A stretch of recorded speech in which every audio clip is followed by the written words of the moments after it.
Good evening everyone. कल हमने start किया था सत्याग्रह और आज यहीं से कंटिन्यू करते हैं हम अपना सत्याग्रह। इंडिया में गांधी जी ने सत्याग्रह, पहले गांधी जी को बोला गया कि आप विजिट करो ऑल ओवर इंडिया। उन्होंने शुरू किया विजिट लखनऊ से बाई ट्रेन, और जैसे जैसे वो आगे बढ़ते गए बहुत भीड़ इकट्ठी होती उनको देखने के लिए, उनके दर्शन के लिए। उस समय तक गांधी जी का पूरे एरिया में, रूरल एरिया में गांधी जी पूरी तरीके से फेमस हो चुके थे as a Mahatma, as a sadhu, as a baba. कल आपको 2-3 स्टोरी भी बताई कि कैसे कैसे र्यूमर्स थी उनके बारे में। तो सबसे पहले उन्होंने शुरू किया अपना सत्याग्रह चंपारण से। चंपारण बिहार में एक डिस्ट्रिक्ट है चंपारण। ये इसके साथ बॉर्डर लगता है नेपाल का। तो यहीं से शुरू किया, यहीं से गांधी जी ने डिसाइड किया कि यहीं से हम अपना सत्याग्रह शुरू करते हैं। तो फरवरी में 1917 में गांधी जी ने यहीं से सत्याग्रह अपना शुरू किया पहला। अब यहाँ पे प्रॉब्लम क्या थी वो देखते हैं, जिसकी वजह से गांधी जी ने इसी जगह को चूज किया। तो पहले कि यहाँ पे लोग कौन से थे कि peasant of Champaran,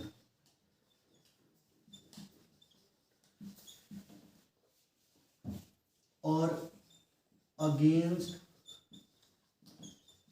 Indigo plantation.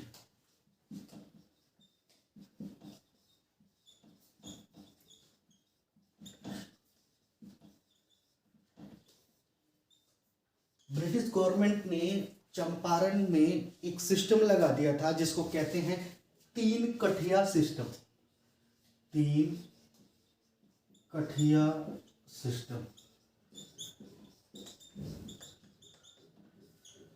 इसमें ऐसा था क्या कि आपके पास अगर 1 बीघा जमीन है, 20 या 22 कट्ठे का होता है 1 बीघा, तो अगर 1 बीघा जमीन है उसमें से आपको 3 कट्ठे में कंपल्सरी इंडिगो प्लांटेशन करनी है।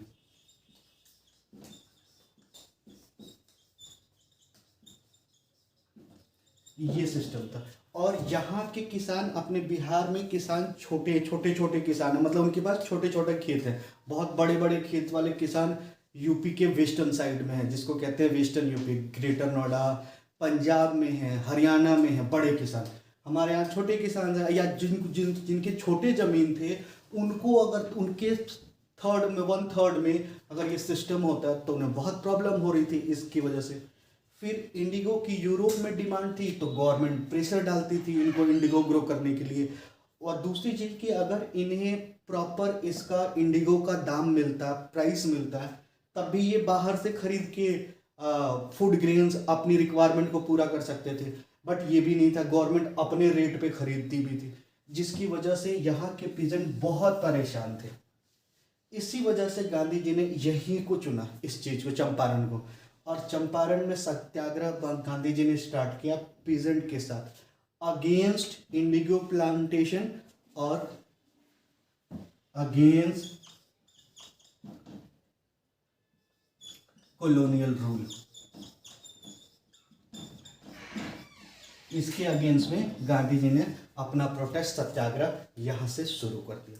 अब आप देख लो, 10th क्लास में भी मैप के क्वेश्चन में पूछा जाता है कि गांधी जी ने अपना फर्स्ट सत्याग्रह कहाँ से स्टार्ट किया मार्क करो इंडिया के मैप में। तो देखो, चंपारण मार्क करना, नेपाल के बॉर्डर के साथ लगा हुआ होगा, और ये बिहार के ईस्टर्न पार्ट में होगा मोतिहारी। तो चंपारण इसी की जगह पे है, मोतिहारी, बेतिया, ये सब एक ही वाला एरिया है, ईस्टर्न बिहार है। तो आप चंपारण फर्स्ट लगते थे, मैप के क्वेश्चन में भी आता है 10th में और 12th में। अब हम देखते हैं इसके बाद खेड़ा डिस्ट्रिक्ट।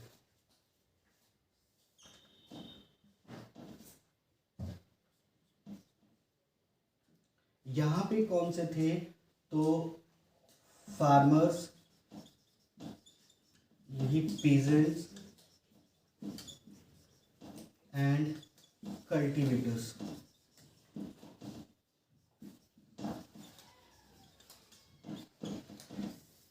इनके साथ क्या प्रॉब्लम थी कि ये गुजरात में एक डिस्ट्रिक्ट है खेड़ा। यहाँ पे प्रॉब्लम क्या थी कि यहाँ पहले कि सूखा पड़ा था 2 साल से कंटिन्यू, और इसी टाइम में यहाँ पे कोई डिजीज भी फैली हुई थी, जिसकी वजह से लोगों की इकोनॉमिक कंडीशन बहुत ही बुरी थी। उनके पास खाने तक के लिए फूड ग्रेन्स नहीं थे, और वो जितना भी रिक्वेस्ट करते थे ब्रिटिश गवर्नमेंट से कि इस बार का या नेक्स्ट ईयर का या पिछले साल का वेव ऑफ कर देने के लिए जो लगान जमा करना होता, तो ब्रिटिश गवर्नमेंट इस पे राजी नहीं थी। तो रीजन यही था कि अगेंस्ट जो टैक्स रेवेन्यू पे करना पड़ता था वो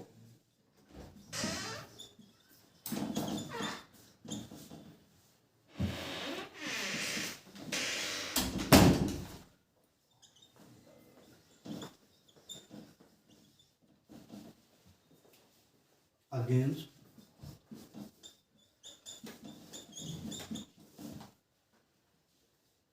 कॉलोनियल, ये था खेड़ा डिस्ट्रिक्ट। इसमें पार्टिसिपेंट थे गांधी जी ने फार्मर्स, पीजेंट, कल्टीवेटर्स, इनके साथ मिलके ये सत्याग्रह किया। यहाँ पे प्रॉब्लम थी टैक्स और लगान की। अब देखते हैं हम अपना लास्ट वन।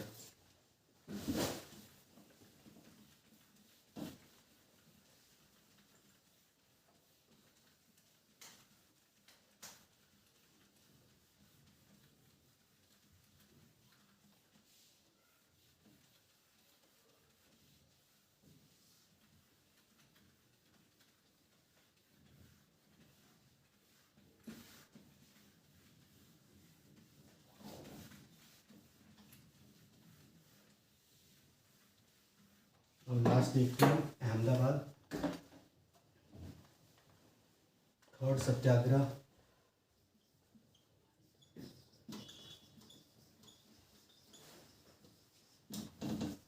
अहमदाबाद ये भी है Gujarat.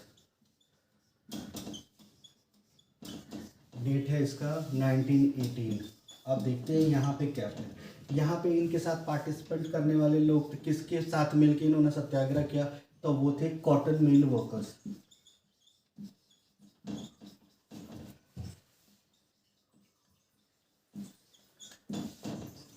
And cotton mill owners.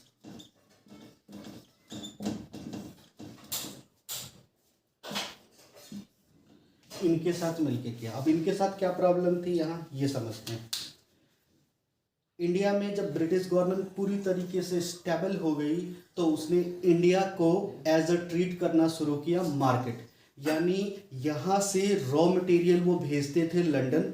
Raw material का मतलब कॉटन, जूट, सिल्क यहाँ से भेजते थे लंदन। लंदन में सारे फैक्ट्रीज वहाँ बन रही थी, और वहाँ पे ये सारे गारमेंट्स बनते, कपड़े बनते, और फिर उसको इंडिया में लाके बेचा जाता। तो इस समय तक इंडिया पूरी तरीके से ब्रिटिश गवर्नमेंट ने इंडिया को एक्सपोर्टर बना दिया था रॉ मटेरियल का,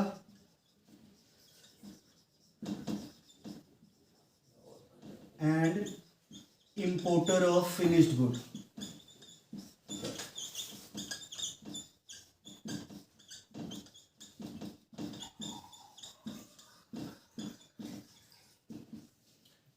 जिसकी वजह से हुआ क्या कि इंडिया की जितनी भी कंपनी छोटी छोटी चल रही थी, कॉटन मिल्स वगैरह की गुजरात अहमदाबाद साइड में, वो सारी फैक्ट्रीज बंद होना शुरू हो गई। दूसरी चीज, यहाँ से जो प्रोडक्ट बन के आता लंदन से, उसकी प्राइस कम होती एज कंपेयर टू जो इंडियन खादी का बना होता, क्योंकि वो खादी का बना होता, हैंडमेड होता, और वो कंपनी से बन के आती, इसलिए वो अच्छी वो उनकी क्वालिटी अच्छी होती थी। फिर उनके प्राइस कम होते थे, रेंज वेरिएशन बहुत ज़्यादा होती, तो इंडिया में बहुत ज़्यादा लोग वही चीज़ खरीदना शुरू कर दिए। तो इंग्लैंड ने बिल्कुल ऐसा ही कन्वर्ट कर दिया। तो जहाँ की जितनी भी इंडस्ट्री थी, कॉटन मिल्स की, जूट की, वो सारी इंडस्ट्री धीरे धीरे बंद होनी शुरू हो गई। तो जब कॉटन मिल्स बंद होने शुरू हुए, तो सारे वर्कर्स उनके पास कोई काम ही नहीं था। ये तो वर्कर्स थे, ये हाथ से सूत काट के और उससे कपड़े बनाते थे, तो ये सारे बेकार होने लगे। तो इनके साथ मिलके थर्ड सत्याग्रह गांधी जी ने किया अहमदाबाद में 1918 में। ये तीनों हो गया सत्याग्रह। एक और हुआ था बारदोई में, वो इतना इम्पोर्टेंट नहीं है, सिलेबस से बाहर है वो। तो ये देख लिया सत्याग्रह। अब हम इसके बाद देखेंगे खिलाफत मूवमेंट।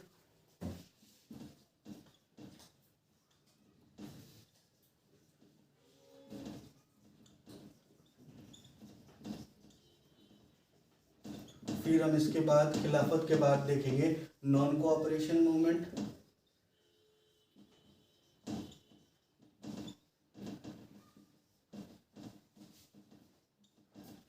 उसके बाद हम पढ़ेंगे पार्टीशन ऑफ इंडिया।